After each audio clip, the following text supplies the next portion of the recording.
மத்தேயு எழுதின சுவிசேஷம் 13ஆம் அதிகாரம் 44ஆம் வசனத்தை ஒருவர் வாசிப்போம். 13ஆம் அதிகாரம் 44ஆம் வசனம். அன்றியும் பரலோக ராஜ்யம் நிலத்தில் புதைத்திருக்கிற பொக்கிஷத்துக்கு ஒப்பாயிருக்கிறது. அதை ஒரு மனுஷன் கண்டு மறைத்து அதை பற்றிய சந்தோஷத்தினாலே போய் தனக்கு உண்டான எல்லாவற்றையும் விட்டு அந்த நிலத்தை கொள்ளுகிறான், வாங்கினான். அல்லேலூயா. ஆண்டவர் அநேக வாசனங்கள், அநேக முறை வார்த்தைகளை போதிக்கும் போது ஜனங்களுக்கு ரொம்ப சுலபமா புரியும்படி உவமைகள் மூலமாக கர்த்தர் போதிக்கிறார். அதுல ஒரு உவமை, அதுல ஒரு எக்ஸாம்பிள் தான் இந்த 44ஆம் வசனம். பரலோக ராஜ்யம் எதற்கு ஒப்பா இருக்குது அப்படின்னா, நிலத்தில் புதைக்கப்பட்டிருக்கிற பொக்கிஷத்துக்கு ஒப்பா இருக்கு. ஸோ அதை ஒரு கதையா ஆண்டவர் ஜனங்களுக்கு புரியுற மாதிரி ரொம்ப ஈஸியா சொல்லியிருக்கிறார். ஸோ அதை தான் இன்னைக்கு நான் உங்களுக்கு செய்தியாக அறிவிக்க ஆவியானவர் உணர்த்தினார். நல்லா கவனிங்க.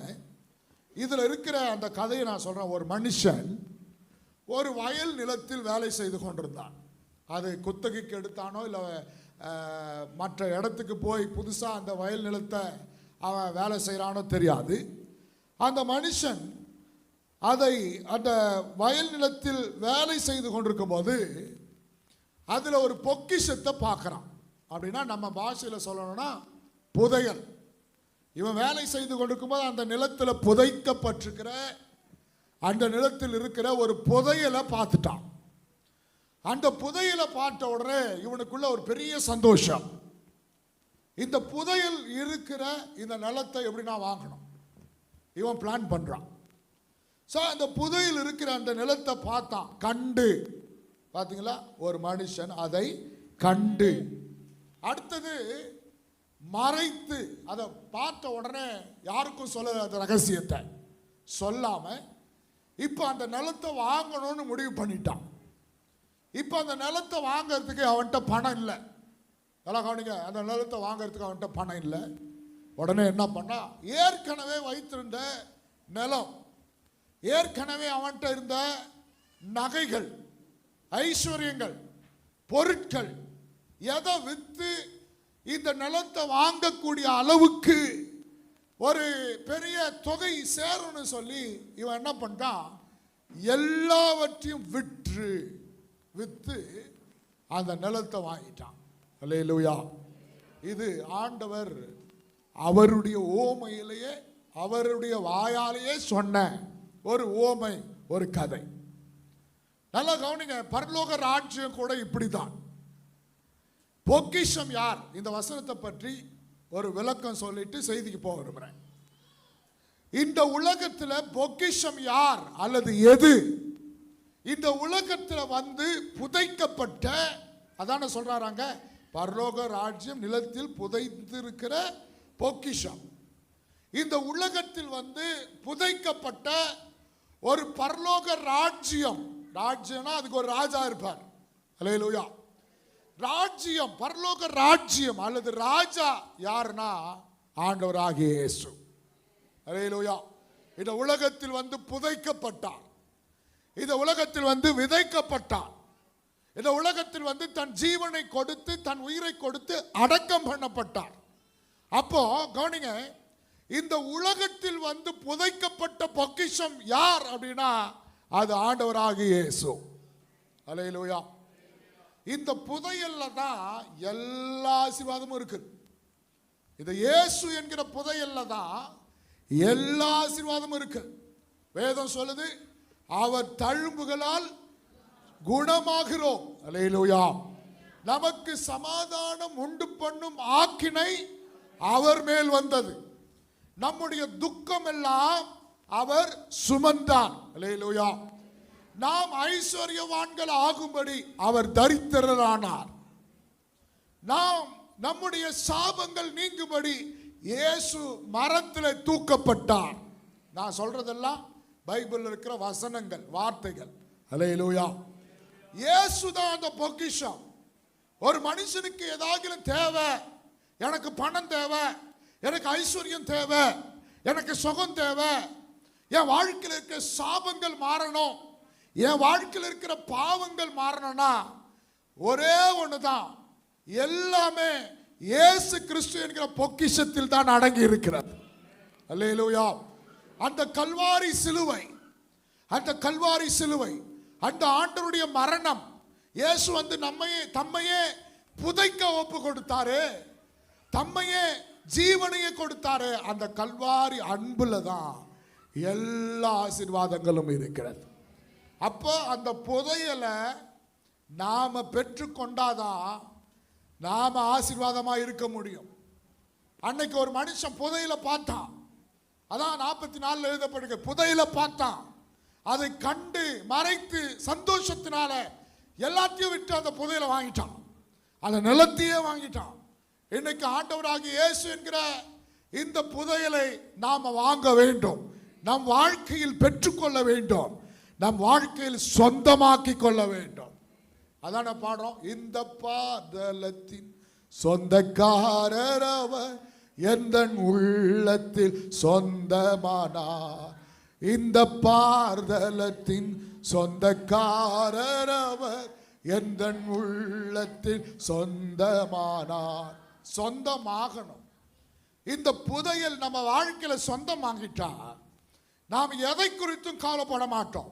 எந்த ஒரு காரியம், இது தேவை, இந்த பற்றாக்குறையில் இருக்கிறேன், இந்த கஷ்டத்தில் இருக்கிறேன், இந்த போராட்டத்தில் இருக்கிறேன்னு சொல்ல முடியாது. காரணம், அந்த பொக்கிஷமே நமக்கு சொந்தமாக மாறிவிட்டது. அல்லேலூயா. இவன் என்ன பண்ணானா, அந்த மனுஷன் அந்த பொக்கிஷத்தை வாங்கிறதுக்காக, இப்ப வாசிங்க 44, அந்த பொக்கிஷம் ஆண்டவராகிய இயேசு. இந்த பொக்கிஷத்தை அதை ஒரு மனுஷன் கண்டு என்ன பண்ணானா, முதல்ல என்ன பண்ணானா, கண்டு. சிலர் எல்லாம் கண்டு பார்க்கறாங்க, ஆனா சொந்தமாக்கி கொள்ளல. அல்லேலூயா. சிலர் எல்லாம் பார்க்கறாங்க, இயேசுவின் மூலமாக பாவ மன்னிப்பில் விடுதலை இருக்கிறது, அதப்பா அவர் குடிகாரரா இருந்தாரு, விடுதலை ஆயிட்டாரு, இன்னைக்கு பரிசுத்தமா இருக்கிறாரு, பார்க்கறாங்க, ஆனால் இவர்கள் பெற்றுக்கொள்ளவில்லை.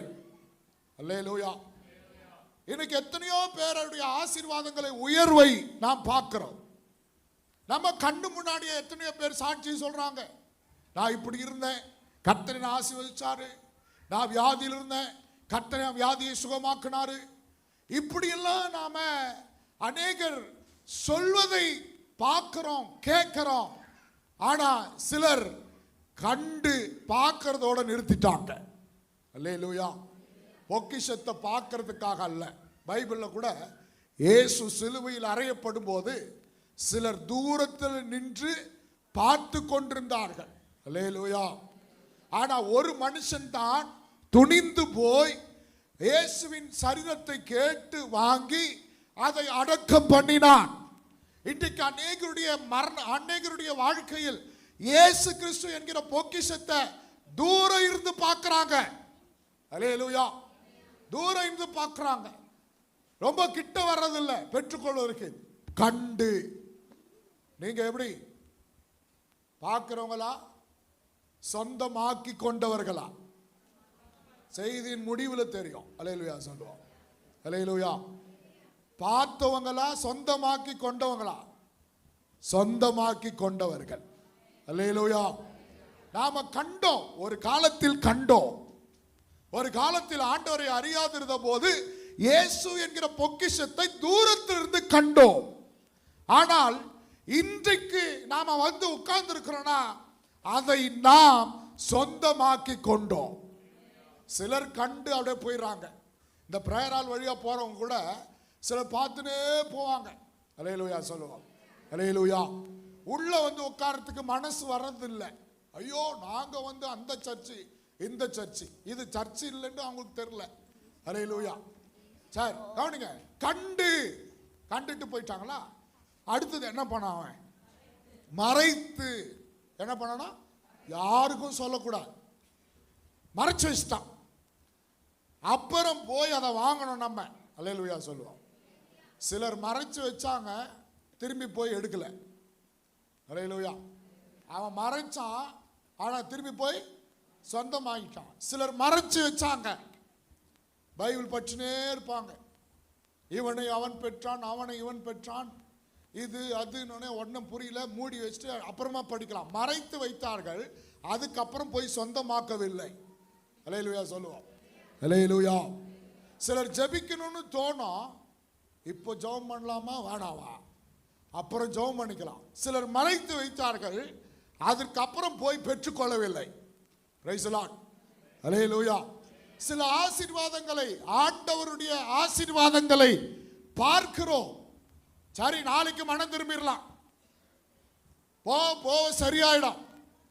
இடத்தை மாத்தினா சரியாயிடும், ஊரை மாத்தினா சரியாயிடும், வீட்டை மாத்தினா சரியாயிடும், அப்புறம் பார்த்துக்கலாம். மறைத்து வைத்தார்கள், கண்டாங்க, மறைத்து வைத்தார்கள், சொந்தமாக்கி கொள்ளவில்லை. சிலர் தள்ளி போடுறாங்க, அப்புறம் வாங்கிக்கலாம் அந்த நிலத்தை, அப்புறம் வாங்கிக்கலாம் அந்த பொக்கிஷத்தை. பொக்கிஷம் கண்ணுக்கு கர்த்தர் காண்பித்தாரானால், காண்பித்திருக்கிறார் என்றால் அதை தள்ளி போடக்கூடாது. மனம் திரும்புதலை தள்ளி போடக்கூடாது, வேத வாசிப்பை தள்ளி போடக்கூடாது, ஜபத்தை தள்ளி போடக்கூடாது, ஊழியத்தை தள்ளி போடக்கூடாது. அல்லேலூயா. அப்புறம் பார்த்துக்கலான்னு சொல்லக்கூடாது. அப்புறம் அந்த நேரத்தில் இருக்கிற கிருபை அப்புறம் கிடைக்காது. நல்லா புரிஞ்சுக்கங்க, அந்த நேரத்தில் இருக்கிற கிருபை அப்புறம் கிடைக்காது. இன்னைக்கு பிரேயருக்கு வந்திருக்கிறீங்கல்ல, இன்னைக்கு கிடைக்கிற செய்தி அப்புறம் கிடைக்காது. நாங்கள் லைவ்ல பார்த்துக்குவோம், யூடியூப்ல இங்க இருக்கிற பிரசன்னம் யூடியூப்ல இல்லை. அல்லேலூயா சொல்லுவோம். சிலரெல்லாம் யூடியூப்லயே காலத்தை தள்ளுறாங்க. இந்த ஜபத்தை யூடியூப்ல, அந்த செய்தியை யூடியூப்ல, அவங்க ஆராதனை யூடியூப்ல பார்த்து, டிவியில பார்த்து, யூடியூப்ல பார்த்து காலத்தை தள்ளுறாங்க. அது செட்டா, அது வேலைக்காவாது. தேவ சமூகத்துக்கு நேரடியாய் வர வேண்டும். ஆலயத்துக்கு நேரடியா போனோம், சர்ச்சுக்கு நேரடியா போனோம். யூடியூப்ல காலத்தை தள்ளி, யூடியூப்ல டிவியில போட்டுட்டு ஆவியில நிரம்பி அப்படியே கால் ஆட்டிக்கின்னு கை ஆட்டிக்கின்னு ஜெபம் பண்ணிட்டு அதுல காலத்தை தள்ளினா அதுல ரொம்ப நாளைக்கு காலத்தை தள்ள முடியாது. நேரடியாய் வந்து தேவ சமூகத்துல அமருவதற்கும் நான் அப்புறமா யூடியூப்ல பார்த்துக்கிறேன்றதுக்கும் ரொம்ப வித்தியாசம் இருக்குது. அல்லேலூயா சொல்லுவோம். இங்க யாருன்னா காலை நீட்டினே கலக்கா சாப்பிட்டுனே செய்தி கேட்குறீங்களா? இப்போ நான் சொல்றது உங்களுக்கு புரியுதா? ஆனா யூடியூப்ல அப்படி இல்லை.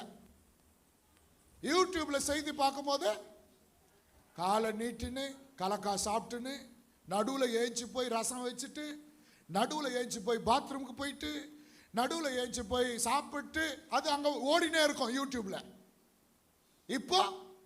இப்போ யாருன்னா நைட்டி போட்டுன்னு வந்துக்கிறீங்களா? அல்லேலூயா சொல்லுவோம். யாருன்னா இப்போ ப்ரேயருக்கு சார்ட்ஸும் டிஷர்ட்டும் போட்டுன்னு வந்துக்கிறீங்களா? இல்லை. இப்போ பயபக்தியோட வந்திருக்கிறோம் பார்த்தியா? இந்த பயபக்தி யூடியூப்ல பார்க்கும்போது இல்லை. இதுதான் வித்தியாசம். அல்லேலூயா. அப்போ மறைத்து வைக்காத, உடனே அந்த பொக்கிஷத்தை பெற்றுக்கொள்ள எழுந்து வா. அல்லேலூயா சொல்லுவான்.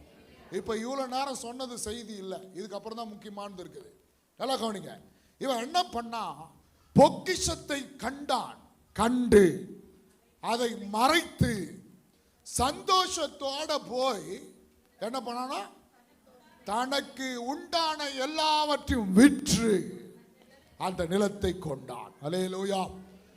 இன்னைக்கு செய்தி, இயேசு என்கிற பொக்கிஷம் புதைந்திருக்கிற இந்த பரலோக ராஜ்யத்தினுடைய இந்த ஆண்டவராகிய இயேசு கிறிஸ்துவை நாம் வாங்க வேண்டும், சொந்தமாக்கி கொள்ள வேண்டும். அதுக்கு முதல் குறிப்பு என்ன அப்படின்னா, வாங்கணும்னா எல்லாத்தையும் விற்கணும். அல்லேலூயா சொல்லுவான். இடம் வாங்கினவங்கலாம் எத்தனை பேர் இருக்கிறீங்க? இடம் வாங்கிறதுக்கு என்னென்ன ப்ரொசீஜர், ஃபார்மாலிட்டிஸ் சொல்லுங்க. ஒன்று, பணம் ரெடி பண்ணணும். சொல்லுங்க, நீங்க தான் குறிப்பு இன்னைக்கு. ஒன்று, பணம் ரெடி பண்ணணும். அடுத்தது சொல்லுங்க, டாக்குமெண்ட் ரெடி பண்ணணும். அல்லேலூயா சொல்லுவோம். அல்லேலூயா. டாக்குமெண்ட் ரெடி பண்ண இதான் இன்னைக்கு செய்தியே. டைம் இருக்குமான்னு தெரியல. மூணாவது ரிஜிஸ்டர் ஆபீஸ் போனோம். சொல்லுங்க என்ன வாங்கணும்? வில்லங்க இருக்குதா அதெல்லாம் செக் பண்றோம். ஓகே. அடுத்தது ரிஜிஸ்டர். நிறைய விஷயம் இருக்குது. ஒரு சிலதெல்லாம் முக்கியமானது மட்டும் எடுத்துக்கலாம். ஒன்று பணம் ரெடி பண்ணணும். ரெண்டாவது டாக்குமெண்ட் ரெடி பண்ணணும். மூணாவது சாட்சி கையெழுத்து போடணுமா? எத்தனை பேர்? 3 பேர். ஓகே. 3 குறிப்பு போதும் இப்போதைக்கு இடம் வாங்கிறதுக்கு. அல்லேலூயா சொல்லுவோம். அல்லேலூயா. ஒன்று, நாம் அந்த பொக்கிஷத்தை பெற்றுக்கொள்ளணும்னா நமக்கு வைத்திருக்கிற எல்லாத்தையும் சேல் பண்ணணும். இல்லைன்னா வாங்க முடியாது. அல்லேலூயா. அது ரொம்ப விலையேற பெற்றது. இல்ல என்கிட்ட பேங்க் பேலன்ஸ் இருக்குது பத்தாது. அல்லேலூயா. இல்ல நான் அங்க இடம் வாங்கி போட்டுக்கிறேன், இங்க இடம் வாங்கி போட்டுக்கிறேன். ஆமா, அதை வித்து இதை வாங்கணும். அல்லேலூயா. அப்போ இவன் என்ன செய்தான்? இந்த விலையேற பெற்ற நிலத்தை பேரம் பேசல. இதுல பொக்கிஷம் இருக்குது, இதுக்கு விலை மதிப்பே கிடையாது. இதனுடைய விலை மதிப்பு உலகத்தானுக்கு தெரியாது, நலம் வச்சனுக்கு தெரியாது. ஆனால் இந்த பொக்கிஷத்தை பார்த்த இவனுக்கு தெரியும். அதனால தனக்கு வைத்திருந்த எல்லாவற்றையும் விற்று விற்று விற்று அந்த தொகையை சேர்த்து பொக்கிஷத்தை வாங்கி விட்டான். அல்லேலூயா. நாம கூட இயேசு என்கிற பொக்கிஷத்தை வாங்கணும்னா நமக்குள் நாம இருக்கிற எல்லாத்தையும் விற்கணும். அல்லேலூயா சொல்லுவோம். எல்லாத்தையும் விற்கணும். வித்தாதான் நாம இயேசுவை வாங்க முடியும். அல்லேலூயா. என்னெல்லாம் விற்கணும்? நமக்குள்ள வைத்து கொண்டிருக்கிற இந்த எல்லா விதமான அருவருப்புகள் பாவங்கள் எல்லாத்தையும் வித்துறணும். எல்லாத்தையும் விட்டுறணும். வித்தாதான் நாம் இயேசு என்கிற பொக்கிஷத்தை சொந்தமாக்கி கொள்ள முடியும். அல்லேலூயா. இயேசு கிறிஸ்து வாழ்கிற இடம் எது? நம்ம இருதயம். சொந்தமாக்கி கொள்ளுகிற இடம் எது? நம்ம இருதயம். அப்ப சொந்தமாக்கணும். இந்த இருதயத்தில் இயேசுவை சொந்தமாக்கணும்னா இந்த இருதயத்துக்குள் இருக்கிறது எல்லாத்தையும் வித்துறணும். அல்லேலூயா. எல்லாத்தையும் வித்தாதான் இயேசுவை சொந்தமாக்க முடியும். யாருக்கு விற்கணும்? பாவத்தை யாருக்கு விற்க போறோம்? மனுஷனுக்கு இல்லை. யார்கிட்ட இருந்து வாங்கணுமோ அவன்கிட்டே வித்துரு. அல்லேலூயா சொல்லுவான். அல்லேலூயா. யார்கிட்ட இருந்து வாங்கணுமோ அவனுக்கு வித்துரு. சின்ன குழந்தைங்களுக்கு பாவம் என்னன்னு தெரியாது.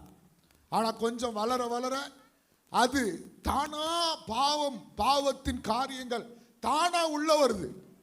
Price the lord. அல்லேலூயா. அதான் உதாரணத்துக்கு ஒரு பாட்டு இருக்குது. ஜானி ஜானி எஸ் பாப்பா, அப்புறம் ஈட்டிங் சுகர் நோ பாப்பா, அப்புறம் டெல்லிங் லைஸ் நோ பாப்பா. உள்ளதான் இருக்குது ஆனா பொய் பேசுது. அல்லேலூயா சொல்லுவான். சக்கரை எங்க தான் இருக்குது? வாய் உள்ளதான் இருக்குது. ஆனா இது யார் கத்து கொடுத்தது? பொய் பேச சொல்லி பாஸ்டர் கத்து கொடுத்தாரா? பைபிள் கத்து கொடுத்துச்சா? இல்ல அப்பா அம்மா சொல்லி கொடுத்தாங்களா? Telling lies. அங்க அது பொய் சொல்லுது. வாய் உள்ள சக்கரை வச்சுன்னு பொய் சொல்லுதான். பொய் சொல்றதுக்கு யார் கத்து கொடுத்தது? பொய் எங்க இருந்து வருது? யாருக்கிட்ட இருந்து தானா வந்துச்சோ வாங்கணுமோ அவங்ககிட்ட சேல் பண்ணிடு. அல்லேலூயா. நிறைய பாவங்கள்லாம் இருக்குது. நான் அந்த பாவங்களை பற்றிலாம் பேச நேரம் இல்லை. நேரடியாய் பிசாசு கிட்ட இருந்து புறப்படுகிற பிசாசு தன் முகத்தை காண்பித்து தன்னையே நான் தான் இந்த பாவத்துக்கெல்லாம் சொந்தக்காரன்னு சொல்லி தன்னையே காண்பித்த சில முக்கியமான பாவங்களை 2 நிமிஷம் சொல்றேன். ஒரு குறிப்புகளை நல்லா கவனிங்க. நாம் விற்க வேண்டியது முதலாவது பாவத்தை. நமக்குள் இருக்கிற எல்லா பாவத்தையும் சேல் பண்ணு. அதை உள்ள வச்சிருந்தா இயேசு என்கிற பொக்கிஷத்தை பெற்றுக்கொள்ள முடியாது.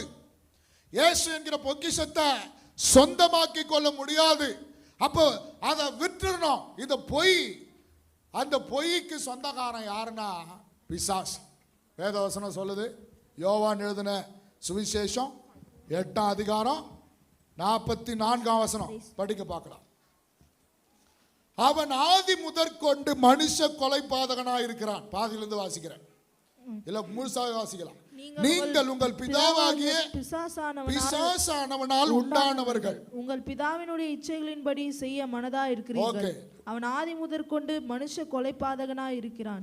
சத்தியம் அவனிடத்தில் இல்லாதபடியால் அவன் சத்தியத்திலே நிலை நிற்கவில்லை. அவன் பொய்யனும் பொய்க்கு பிதாவுமாய் இருக்கிறபடியால். அல்லேலூயா. பொய்க்கு யார் இவரு? இவன் பொய்க்கு பிதா, பிசாசு. இந்த பிசாசு தான் பொய்களை மனுஷனுக்குள்ள பொய்யின் ஆவியாய் பைபிள்ல இன்னொரு வசனம் இருக்குது, பொய்களை ஊதுகிறான். பொய்களை ஒண்ணு இல்லையா, அப்படியே ஊதுறானா. அல்லேலூயா சொல்லுவான். அல்லேலூயா. அப்ப நல்லா கவனிங்க, இதெல்லாம் பிசாசுடைய நேரடி காரியங்கள், பிசாசுடைய நேரடி பாவங்கள். குடிகாரன் பிசாசு எங்கன்னா குடிச்சு காமிச்சானா? பைபிள்ல சாராயத்தை குடிச்சு காமிச்சானா? சாராயத்தை பிசாசு குடித்தான் அப்படின்னு இருக்குதா? அவன் பொய்க்கு பிதாவா இருக்கிறான்னு சொல்லி இருக்குது. ஏன்னா குடிகாரனை விட இந்த பொய் அதிகமான பெரிய பாவமாக இருக்கிறது. அல்லேலூயா. குடிகாரர் கூட மனம் திரும்பிடுவாங்க.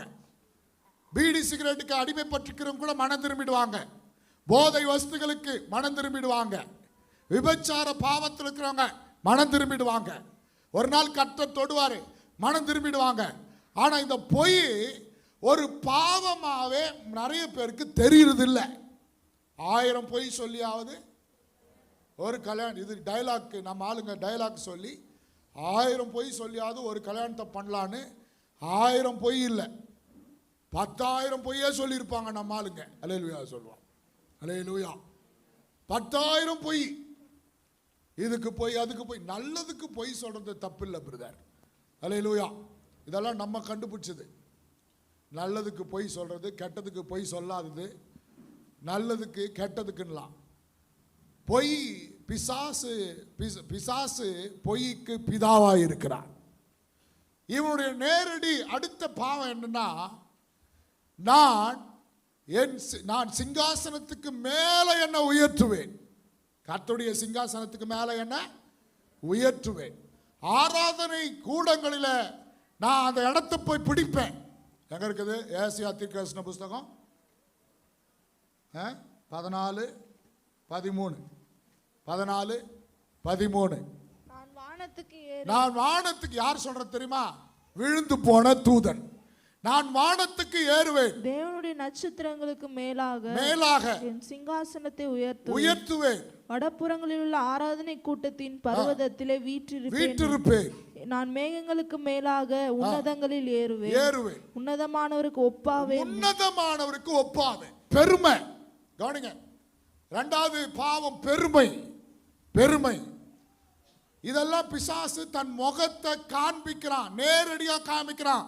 இதெல்லாம் அவனுக்குள் இருந்து நேரடியாய் வெளியே காண்பிப்பது. நான் அவனை விட 1 டிகிரி அதிகமா படிச்சிருக்கிறேன். அல்லேலூயா சொல்லுவான். அவன் டிப்ளமோ, நான் பிஎஸ்சி. அவன் 1 வீடு, நான் 2 வீடு வாங்கிட்டு இருக்கிறேன். மெட்ராஸ்ல 1 வீடு வாங்கிட்டு இருக்கிறேன். சென்னை, பெங்களூர்ல 1 வீடு வாங்கிட்டு இருக்கிறேன். இன்னைக்கு உலகம் பேசுறத உங்களுக்கு சொல்றேன். பெருமை. ஆவிக்குரியவர்களும் பெருமை பேசுறாங்க. படிப்பு பெருமை, அழகு பெருமை, பணப்பெருமை, சொத்து பெருமை. இதெல்லாம் வச்சு இந்த உலகத்தில் வேணா பெருமை பேசலாம், பரலோகத்தில் இதெல்லாம் செல்லாது. அல்லேலூயா சொல்லுவான். அல்லேலூயா. நாங்கெல்லாம் அந்த ஆளுங்க, நாங்கெல்லாம் இந்த ஆளுங்க. இது என்ன பெருமை? ஜாதி பெருமை. என்னதான் ஆவியில நிரம்பி அந்நிய பாஷையில அப்படியே குதிச்சாலும் கல்யாணத்துக்கு பொண்ணுக்கு மாப்பிள்ளை பார்க்கும்போது எங்க ஆளுங்கள்ல தான் நாங்க கல்யாணம் பண்ணி கொடுப்போம். அல்லேலூயா சொல்லுவோம். எங்க போச்சு ஆவியும் அந்நிய பாஷையும்? இன்றைக்கு அநேகருடைய வாழ்க்கையில உங்காலு எங்காலு, இது ஜாதி பெருமை. கர்த்தர் பெருமை உள்ளவனுக்கு எதிர்த்து நிற்கிறார். அல்லேலூயா. தாழ்மை உள்ளவனுக்கு கிருபை அளிக்கிறார். நாம பெருமை உள்ளவங்களா இல்லையான்னு எங்க தெரியுமா கண்டுபிடிக்கலாம்? அல்லேலூயா. இப்ப நான் 1 லட்சம் ரூபாய் வச்சுன்னு இருக்கிறேன்னு வச்சுக்கோங்க. நல்லா கவனிங்க. 1,00,000 வச்சுருக்கிறேன்னு வச்சுக்கங்க. என் கூட இருக்கிறவர் 1 கோடி ரூபாய் வச்சிருக்கிறார். இப்போ அவரை பார்க்கும்போது நான் ரொம்ப பெருமை பாராட்ட மாட்டேன். என்கிட்ட 1 லட்சம் தாங்குது, என்னை விட 99 லட்சம் அதிகமாக அவர் வச்சிருக்கிறாரு. அவர் தான் பெரிய ஆள். அப்போ அவருக்கு முன்னாடி அப்படியே கை கட்டுறதும் கூணுறதும் குடுக்குறதும் அப்படிங்களா இப்படிங்களா அப்படின்றது. இப்போ என்கிட்ட 1 லட்சம் இருக்குது, இந்த பக்கம் இருக்கிறவங்கிட்ட 1000 ரூபாய் இருக்குது. அல்லேலூயா சொல்லுவா. அல்லேலூயா. இந்த 1 கோடி வச்சிருக்கிறவனை பார்த்து கை கட்டுவேன், அவரு இவருன்னுவேன், அவங்க இவங்கன்னுவேன். இந்த 1000 ரூபாய் வச்சுருக்கிறவரை பார்த்து என்னப்பா அல்லேலூயா சொல்லுவான். அல்லேலூயா. உக்காரு உக்காரு கொஞ்ச நேரம் இரு. என்ன இப்போ அவனுக்கு இன்னும் அவ்வளோ பெரிய ஆளா? நாம சில நேரத்தில் பெருமை எங்க தலை தூக்கணும்? நம்மை விட தாழ்வானவர்கள், தாழ்மை உள்ளவர்கள், குறைச்சல் உள்ளவர்கள் ஆசீர்வாதத்திலும் ஐஸ்வர்யத்திலும் படிப்பிலும், இன்னும் சொல்ல போனா ஆவிக்குரிய வாழ்க்கையிலும் கொஞ்சம் குறைவா இருந்தா போதும், இவரு காலை தூக்கி விட்டுருவார். அல்லேலூயா. எப்படி நீங்க? அல்லேலூயா. பைபிள்ல ஒரு பகுதி இருக்கு, மத்தேயு எழுதின சுவிசேஷம் 23ஆம் அதிகாரம் 6ஆம் வசனம்.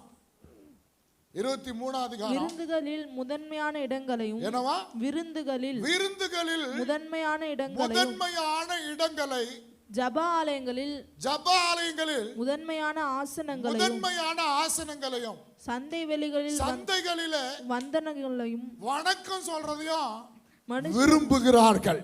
அல்லேலூயா. பெருமை உள்ளவர்கள் எதை விரும்புறாங்க? என்ன கல்யாணத்துல முன்னாடி வச்சாலா விருந்துல தான் அவன் சார எதிர்பார்க்கிறான். அவன் என்ன பண்றானா விருந்துகளில் முதன்மையான ஆசன சிங்காசனத்தை விரும்புறாங்க. நம்ம அப்படிலாம் இல்லைங்க, நம்ம அப்படிலாம் இல்லை. அல்லேலூயா. பத்திரிக்கை குட்டானே, ஒரு பழம் வச்சானா பத்திரிக்கை குட்டானே, ஒரு வெத்தலை பாக்கு வச்சானா பத்திரிக்கை வழியில பார்த்து குத்துட்டு போறாங்க, ரோட்ல பார்த்து. அல்லேலூயா சொல்லுவோம். அங்கத்தான் நம்ம யாருன்றதை காமிப்போம். என்ன கேட்டா கல்யாணம் பண்ணா, என்ன முன்ன வச்சா கல்யாணம் பண்ணா, அடுத்தது என்னவா வந்தனங்கள். அல்லேலூயா. அது அவன். நாம யார் தெரியுமா? அவர் தூரத்திலேயே இங்கிருந்து வரும்போதே அவரை பார்த்துட்டு இருப்பாரு. அவன் தோத்திரம் பண்றானா, நான் தோத்திரம் பண்றான், இதுதான் பிரச்சனை இப்போ. அல்லேலூயா சொல்லுவான். தோத்திரத்தில் பெரிய பிரச்சனை எல்லாம் நடக்குது. அல்லேலூயா சொல்லுவான். அல்லேலூயா. வேதவசனம் என்ன சொல்லுது? கனம் பண்ணுவதற்கு நீ பெரிய அப்பா டக்கரா இருந்தா கூட நீ சொல்லியா தோத்திரம். நான் டெய்லி சீனுக்கு தோத்திரம் சொல்லிட்டு வரேன். அல்லேலூயா சொல்லுவோம். அல்லேலூயா. ஏன்னா என்ன தான் உதாரணத்துக்கு சொல்ல முடியும். சீனு யாரு? பாகாயத்தில் மூலையில் உக்காந்து பாருல சீனு, அவருக்கு தோத்திரம் பண்ணுவேன் அப்படின்னுவாரு. அல்லேலூயா. என்ன பண்ணுவாரு? நல்லா கவனிங்க. அதனால தான் ஒரு நாள் பாஸ்டிங் பேரில் வந்து முட்டி போட்டுக்கிறாரு. சீனு இப்படி போகும்போது வரும்போது கூட அங்கே வந்து உக்காந்துறாரு, முழு செய்தி கேட்டு போறாரு. அல்லேலூயா சொல்லுவான். அல்லேலூயா. நான் ஒரு நாள் பேசினேன், ஏன்பா ஏன் இப்படி இருக்கிற? நான் ஒரு வேலை இருக்குதுண்ணா, அதை முடிச்சுட்டு நான் எல்லாம் சரியாயிடுவேனான்றார். அல்லேலூயா சொல்லுவான். தெளிவாகிறார். நான் என்ன சொல்ல வரேன், நம்மை விட தாழ்வுள்ளவர்களாக இருக்கட்டும், ரொம்ப படிப்பில் குறைவாக இருக்கட்டும், அந்தஸ்தில் குறைவாக இருக்கட்டும், ஆவிக்குரிய வாழ்க்கையில் கூட குறைவாக இருக்கட்டும், நாம முந்திக் கொள்ளணும். அல்லேலூயா. அவன் தோத்திரம் பண்றானா பார்க்கலாம், அவன் பண்ணா நம்ம பண்ணலாம், அவன் பிரைஸ் தி லார்ட் சொல்றானா பார்க்கலாம், அவங்க சொன்னா நம்ம சொல்லலாம். வேண்டாம், வேதம் அதை கற்றுத்தரவில்லை. அல்லேலூயா. முந்திக் கொள்ளுங்கள், போனா போது. அப்படிப்பட்ட கௌரவம் என்னத்துக்கு? பெருமை உள்ளவனுக்கு தேவன் எதிர்த்து நம்மளை தாழ்த்தி தான் பார்ப்போமே. ஸ்தோத்திரம் பண்ணுங்க. இந்த ஸ்தோத்திரத்தில் எல்லா பிரச்சனையும் மாறிடும். Praise the lord. அல்லேலூயா. எத்தனை பேர் நீங்க பெரிய ஸ்தானத்தில் இருக்கிறவங்க, சின்ன உங்களை விட குறைவானவர்களுக்கு நீங்க ஸ்தோத்திரம் பண்ணி பாருங்க, நீங்க விஷ் பண்ணி பாருங்க, குட் மார்னிங் சொல்லி பாருங்க, குட் ஆஃப்டர்நூன் சொல்லி பாருங்க. உங்களை குறித்த ஒரு நல்ல மதிப்பு அவங்க உள்ளத்தில் வரும். அவ்வளோ பெரிய ஆள், அவ்வளோ ஸ்தானத்தில் இருக்கிறாங்க, அவ்வளோ பெரிய நல்ல பொசிஷனில் இருக்கிறாங்க, அவங்க எனக்கு ஸ்தோத்திரம் பண்றாங்களே, விஷ் பண்றாங்களே. இந்த கணம் ஆண்டவர் எதிர்பார்க்கிறார். அப்போ ரெண்டாவது என்னவா? பெருமை. முதல்ல என்ன? பொய். ரெண்டாவது பெருமை. வெளிப்படுத்தின விசேஷத்தில் எழுதப்பட்டிருக்கிறது, தம்முடைய சகோதரர் மேல் ஓயாமல் குற்றம் சாட்டுகிறான். வாசிங்க வெளிப்படுத்தின விசேஷம் 12ஆம் அதிகாரம் 10ஆம் வசனம். பாதியிலிருந்து வாசிக்கணும், டைம் இல்லை. பாதியிலிருந்து. நம்முடைய சகோதரர் மேல் குற்றம் சுமத்தும் பொருட்டு அவர்கள் மேல் குற்றம் சாட்டுகிறவன் தாழ தள்ளப்படுவான். இவன் யாருன்னா பிசாசு. குற்றம் சாட்டுகிறவன், புறங்கூறுகிற ஆவி, குற்றப்படுத்துகிற ஆவி. அல்லேலூயா. உங்க சொந்த கணவனா இருந்தாலும் சரி, மனைவியா இருந்தாலும் சரி, பிள்ளைகளா இருந்தாலும் சரி, பெற்றோர்களா இருந்தாலும் சரி, நீங்க யாரையும் ஒருவரையும் குற்றப்படுத்தாதிருங்கள். அல்லேலூயா. முதல்ல உன் கண்ணில் இருக்கிற உத்திரத்தை பாரு, அப்புறம் அவங்க கண்ணில் இருக்கிற தூசியை பாப்பன்னு பைபிள் வசனம் சொல்லுது. அல்லேலூயா. இன்றைக்கு மற்றவர்களை குறை சொல்லுகிற நீ யாரானாலும் சரி, அப்படிதானே சொல்லுது பைபிள். எங்க இருக்க வசனம் தெரியாதா?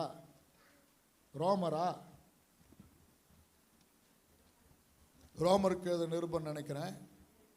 சொல்லுங்க. 12ஆம் அதிகாரம்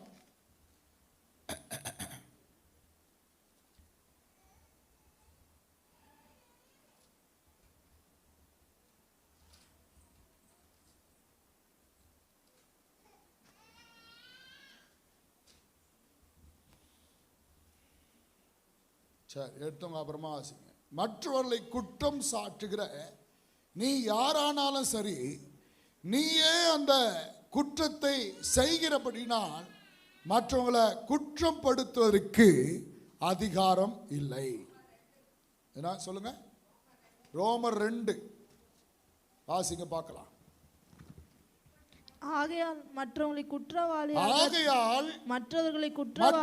குற்றவாளியாக தீர்க்கிறவனே, நீ யாரானாலும் சரி, போக்கு சொல்ல உனக்கு இடமில்லை. நீ குற்றமாய் தீர்க்கிறவைகள் எவைகளோ அவைகளை நீயே செய்கிறபடியால் நீ மற்றவர்களை குறித்து சொல்லுகிற தீர்ப்பினாலே உன்னைத்தானே குற்றவாளியாக்குகிறாய்.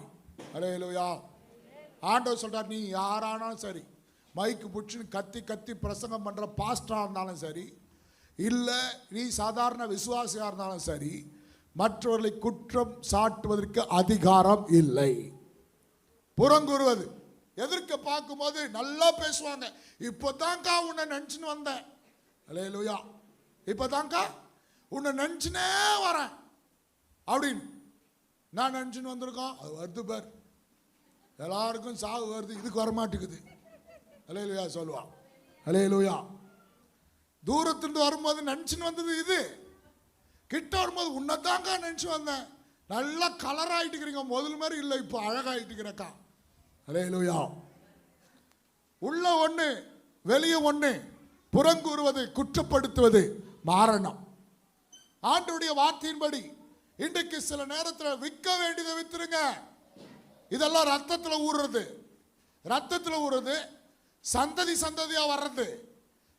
ஆயா தாத்தா, தாத்தாக்கு தாத்தா, தாத்தாக்கு தாத்தாக்குன்னு அப்படியே பாஸ் ஆகி இப்ப நம்ம கிட்ட வந்து உட்காந்துக்குது. குடிகாரன் திருந்திருவான், மொல்ல மாறி திருந்திருவான், பீடி சிகரெட் பிடிக்கிறவன் திருந்திருவான், போதைக்கு அடிமையா இருக்கிறவன் திருந்துவான், விபச்சாரக்காரன் திருந்துவான். ஆனால் பொய்யனும் பெருமைக்காரனும் குற்றப்படுத்துகிறவனும் அங்க புறங்குறவனும் திருந்துறது ரொம்ப கஷ்டம். அல்லேலூயா. இதுதான் அவைகளை விட பெரிய பாவம். இன்றைக்கு ஆண்டவர் கரத்தில் ஒப்பு கொடுத்து, ஆண்டவரை என்னை மாற்றிக்கொள்ள என்னை ஒப்பு கொடுக்கிறேன். எனக்குள் இருக்கிறதெல்லாம் வித்துறேன்ப்பா, என் பெருமையை வித்துறேன். வேண்டாம், என் பெருமை வேண்டாம், எனக்குள் இருக்கிற பொய் வேண்டாம், எனக்குள் இருக்கிற எரிச்சல் வேண்டாம், கோபம் வேண்டாம், எதிர்த்து பேசுகிற காரியங்கள் வேண்டாம், கசப்பு வேண்டாம், வைராக்கியம் வேண்டாம், எல்லாத்தையும் வெளியே தள்ளுறேன். வெளியே தள்ளினா யாரை வாங்க முடியும்? இயேசுவை வாங்க முடியும். அல்லேலூயா. அடுத்தது டாக்குமெண்ட் ரெடி பண்ணு. ஒன்று பணம் ரெடி பண்ணியாச்சு, அடுத்தது டாக்குமெண்ட் ரெடி பண்ணுங்க. இது வேத வாசிப்பு. இயேசு நமக்கு கொடுத்திருக்கிற டாக்குமெண்ட் இதுதான். இதுல இருந்து தான் எல்லாம் எழுதணும், இதுல இருந்து தான் எல்லாத்தையும் எடுக்கணும். இதுதான் சட்ட புஸ்தகம். என்னென்ன காரியங்கள், எது எங்க வாங்க முடியும், எது எங்க விற்க முடியும், இது இந்த இடத்துல இருக்குது, அது இதுன்னு எல்லாத்தையும் எங்கிருந்து எடுக்கிறாங்க. சட்ட புஸ்தகம் இதுதான் நமக்கு சட்ட புஸ்தகம். அப்ப டாக்குமெண்ட், வேத வாசிப்பு. பைபிளை எடுத்து படிக்கணும். படிச்சாதான் அந்த பொக்கிஷத்தை வாங்க முடியும். அல்லேலூயா சொல்லுவோம். அல்லேலூயா. பைபிள் எடுத்து படிங்க. புரியலனா கூட பரவாயில்ல. சிலரெல்லாம் பைபிள் படிக்கிறதுக்கு நேரம் இல்லை, காலம் இல்லை. நான் அடிக்கடி இதை சொல்றது உண்டு. திருப்பி சொல்றதுக்கு எனக்கே போர் அடிக்குது. அல்லேலூயா. படிங்க, பைபிள் எடுத்து படிங்க. புரியலனா கூட பரவாயில்ல. நேரத்தை ஒதுக்கி முழங்காலில் நின்று அல்லது வேதத்தை எடுத்து தியானிக்க ஆரம்பிக்கும் போது, படிக்க ஆரம்பிக்கும் போது நிச்சயம் கர்த்தர் அந்த வார்த்தைகள் மூலமாய் நம்மோடு கூட பேசுவார். வேத வசனம் இதுதான் டாக்குமெண்ட், இதுதான் கர்த்தருடைய உள்ளம். கர்த்தர் நமக்கு தந்திருக்கிற சட்ட புஸ்தகம், தேவன் நமக்கு எழுதி வைத்திருக்கிற சொத்து. இதை பெற்றுக்கொள்வதற்கு நாம் இதை ஒவ்வொரு நாளும் வாசிக்க வேண்டும், எழுத வேண்டும். டாக்குமெண்ட்டை எழுத வேண்டும். அவன் டைப் பண்ணுவாங்க, நீங்க எழுது. அல்லேலூயா. எழுது. இவங்கெல்லாம் எழுதுறாங்க ஏபிசிடி இஎஃப்ஜிஏ. அடுத்த வாரம் ஒருத்தர் கையில் கூட பெண்ணும் பேப்பர் இருக்காது பாரு. இன்னைக்கே யோசனை தான் வந்தேன், மறந்துட்டேன். அல்லேலூயா. ப்ரேயருக்கு வரும்போது ஒரு நோட்டும் பைபிளும் எடுத்துன்னு வரணும், எழுதணும், குறிப்புகளை எழுதணும். நாங்கள் அப்படியே ஞாபகம் வச்சுக்குவோம். அப்படின்னா ரொம்ப கஷ்டம். அதனால குறிப்பு எழுதி ஃப்ரீயா இருக்கிறப்ப தியானிங்க. அல்லேலூயா. அதான் டாக்குமெண்ட். மூணாவது சாட்சி. அல்லேலூயா சொல்லுவோம். எத்தனை சாட்சி? 3 சாட்சி. நீங்க எத்தனை சாட்சி கூட்டின்னு வந்துக்கிறீங்க? எத்தனை சாட்சி ரிஜிஸ்டர் ஆபீஸுக்கு? இது ரிஜிஸ்டர் ஆபீஸ். எத்தனை சாட்சி கூட்டின்னு வந்துக்கிறீங்கன்னு கேட்குறேன். அல்லேலூயா. நண்பர்கள் சனிக்கிழமை, சொந்தங்களின் சனிக்கிழமை, புதிய ஆத்துமாக்களின் சனிக்கிழமை. அல்லேலூயா சொல்லுவோம். அல்லேலூயா. எந்த சனிக்கிழமை நான் வர்றதே பெருசு. இதில் 3 பேர் வேற எங்க கூட்டுறாரு. இது ஆத்தும ஆதாயத்தை காண்பிக்கிறது. நீங்க உங்க மூலமா எத்தனை பேர் சாட்சியா எழும்பி இருக்கிறாங்க? எத்தனை பேர் ஆண்டவர் பக்கம் வந்திருக்கிறாங்க? எத்தனை பேர் உங்களோடு இணைந்து கையெழுத்து போட்டிருக்கிறாங்க இந்த புதையலை வாங்குவதற்கு? அல்லேலூயா. எத்தனை பேரை தேவன் பக்கம் திருப்பி இருக்கிறீங்க? புதிய ஆத்துமாக்களை கொண்டு வாங்க. சொந்த பந்தங்களை கூப்பிடுங்க. போன் பண்ணி நீங்க பிரேயருக்கு வர்றதுக்கு முன்னாடி கூப்பிடுங்க. வராத ஆளு, உங்க போனை எடுக்காத ஆளு, நீ வரல, நான் வரல, போன் 10 முறை சொன்னா கூட பரவாயில்ல, திரும்ப திரும்ப கூப்பிடுங்க. ஆத்துமாக்களை தேவன் பக்கம் கொண்டு வாங்க. ஆத்தும ஆதாயம் செய்கிறவன் ஞானம் உள்ளவன். அல்லேலூயா சொல்லுவோம். அல்லேலூயா. நாம ஆத்தும ஆதாயம் செய்யும் போது அந்த புதையலை பெற்றுக் கொள்கிறோம், அந்த புதையலை சொந்தமாக்கி கொள்கிறோம். நீ ஆயத்தப்படு. உன்னோட கூட சேர்ந்து ஒரு கூட்டத்தை ஆயத்தப்படுத்து. இதான் கர்த்தருடைய வார்த்தை. நீ ஆயத்தப்படு. உன் கூட சேர்ந்து 3 பேரை ஆயத்தப்படுத்து. அட்லீஸ்ட் நான் சொல்றது குறைந்தபட்சம் 3 பேராவது நீங்கள் தேவன் பக்கம் நடத்துகிறவர்களாக மாற வேண்டும், நீங்க சாவறதுக்கு முன்னாடி. அல்லேலூயா சொல்லுவோம். அல்லேலூயா.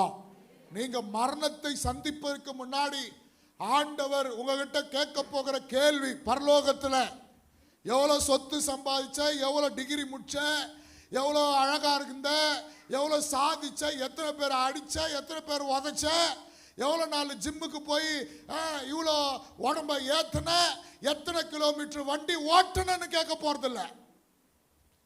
உன் கூட சேர்த்து எத்தனை ஆத்துமாக்களை ஆதாயப்படுத்தினாய்? ஏன்பா தனியா வந்து நிக்கிற? அல்லேலூயா. இதுக்கு அவனுக்கு ரட்சிப்பை கொடுத்தேன், இதுக்கு அவனுக்கு கிருபைகளை கொடுத்தேன், இதுக்கு அவனுக்கு அபிஷேகத்தை கொடுத்தேன். ஆத்துமாக்கள் எங்கே? ஆண்டவர் கேட்டாரு, மற்ற 9 பேர் எங்கே? நீ மட்டும் வந்து நிக்கிறியே, மற்ற 9 பேர் எங்கே? உங்க கிட்ட தான் கேட்பார். எனக்கு தெரியாது. இயேசு மாறாத ஒரு ஊழியம் அவர் தானே செய்கிறார். அதான் உடன் ஊழியர்களை போய் கேளுங்க. எனக்கு தெரியாது. உடன் ஊழியர்களையும் கேட்க மாட்டாரு, என்னையும் கேட்க மாட்டாரு, எல்லாரையும் கேட்பாரு. ஆனா உங்களையும் கேட்பாரு. ரைசலாட். என்கிட்ட 3 பேர் கேட்க மாட்டாரு, 3 லட்சம் பேர் கேட்பார், 3 கோடி பேர் கேட்பார். அல்லேலூயா. அல்லேலூயா. உடன் ஊழியர்களிடத்துல 3000 பேர் கேட்பாரு, 30,000 பேர் கேட்பாரு, 3 லட்சம் பேர் கேட்பாரு. விசுவாசிகளே, குறைந்தபட்சம் 3 வெறும் கையா போறதை விட 3 ஆத்துமாக்களோடு பரலோகத்தில் நிற்போம். அல்லேலூயா. நாம சொல்லுவோம், ஆண்டவரே என் மூலமா ரட்சிக்கப்பட்டவங்க இங்க இருக்கிறாங்க, அங்க இருக்கிறாங்கன்னு தைரியமா சொல்லணும். நான் நடத்தினவர்கள், நான் கொண்டு வந்தவங்க இந்த பிரேயர் ஹாலுக்கு என் மூலமா இவங்க வந்தாங்க, எத்தனை பேர் தைரியமாய் சொல்ல முடியும்?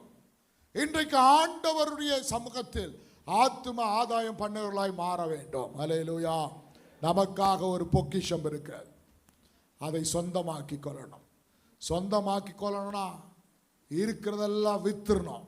அப்படின்னா நமக்குள்ள இருக்கிற கெட்ட சுபாவங்கள் எல்லாம் வித்தா இயேசு நம் உள்ளத்தில் சொந்தமாவா. ரெண்டாவது, டாக்குமெண்ட் பண்ணணும். பைபிளை படிக்கணும், பைபிளை படித்து எழுதணும், படிக்கணும், ஞாபகம் வைத்துக் கொள்ளணும். மூன்றாவது, ஆத்தும ஆதாயம். அல்லேலூயா. கண்களை மூடி கர்த்தரை நோக்கி பார்ப்போம்.